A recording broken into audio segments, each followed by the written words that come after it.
So Minnesota beer activist here hanging out with Rob from 612 Brew. What's going on, Rob? Good to have you, buddy. Thanks for joining us. We're here to talk about some stuff you have going on at the brewery. Some exciting news, some events.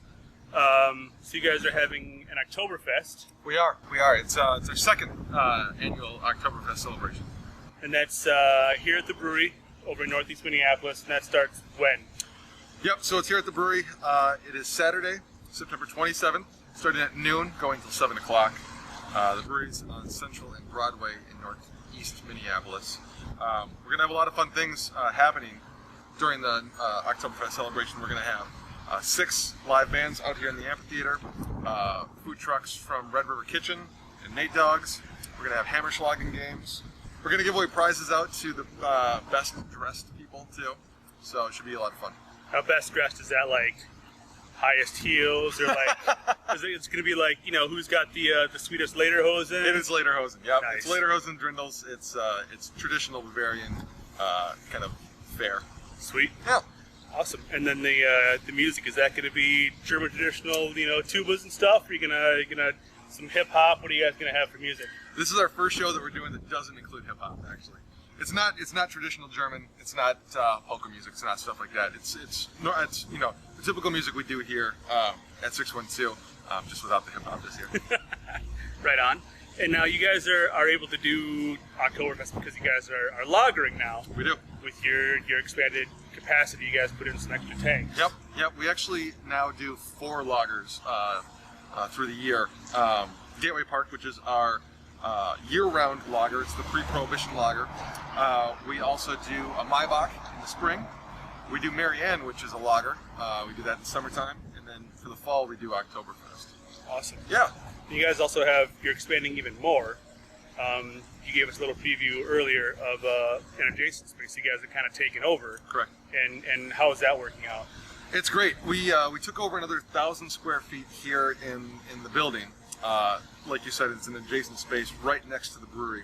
What we're going to do is we're going to blow a hole out in the tap room right now to open up more tap room area, because what we're doing is we're making this additional space a private event space, but also additional tap room area. So when on the Saturdays when we're busy, we can open this area up, give more tap room space. But if you have a groom's dinner or a wedding party or a corporate event that you want to host here at 612, we can close that door and we can make it a private event too. So, should we tell folks why you need that extra space, or do you want to keep that a secret? Oh, we can talk about it. It's fun. Yeah. We decided to take over this extra 1,000 square feet and move our tap room to the other part of the building because we're going to start canning our beer in the first quarter of next year. That's exciting news. It's very exciting. We're going to start canning our 3 main brands, Rated R, 6, and Gateway Park. So that's already been in plans. The canning line is bought. We're waiting for it to get shipped here. We're in the process of building up the expansion space, which we affectionately call as the cellar. We're going to start aging beers in there too, in bourbon barrels. So we've already got those already set up. So a lot of fun things that we're doing here all at once. Yeah, you guys have got hitting on all cylinders. Trying to. You've got Oktoberfest going on, ramping up the barrel aging program, expanding into the cellar, and the tap room is getting larger for private events, and you've got the canning line coming on. So, and really, the canning line was always in our plan.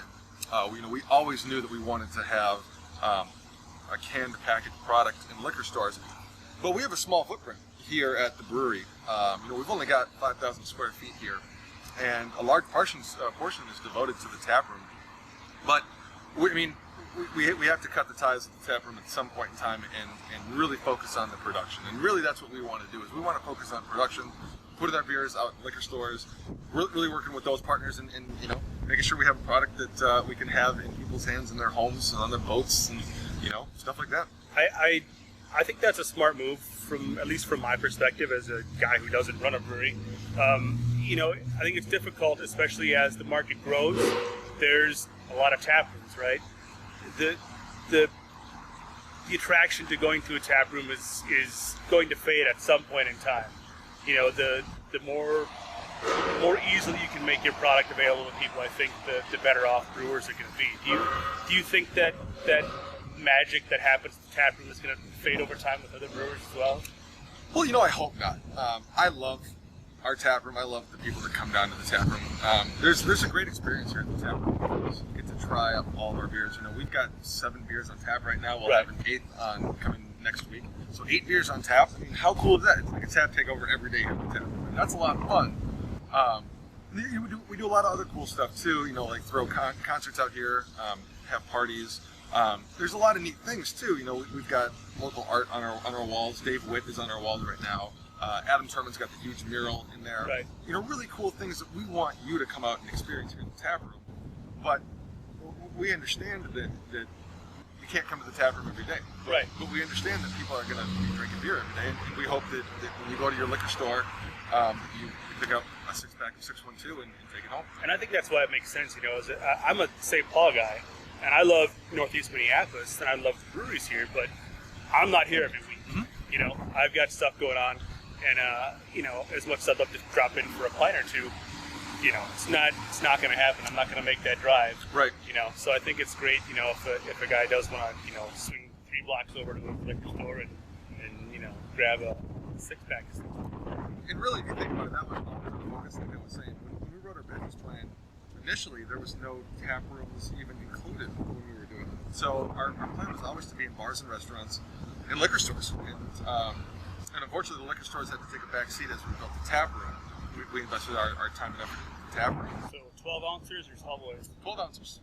We really looked at both sides of it, and I love going to the golf course and drinking tall boys, and I love going to concerts and drinking tall boys and stuff like that. But I also like to sit at my house and crack a can of beer, open a port into a glass, and it seems like it's just the right fit. When you do a 12 ounce and do a pint glass with a little bit of head, it seems like the perfect fit. So that's why we ultimately chose that. Cool. And it's going to be in 6-packs initially? 6-packs, yep. That, I don't know when and if in this facility we'll ever do 12 packs, but it'll be definitely 6-packs to start with.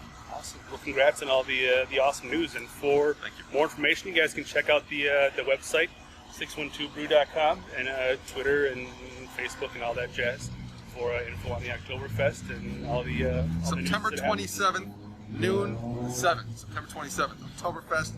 It's going to be a good party. Come on out. Be there, be square. Right out. Cheers. Cheers, brother.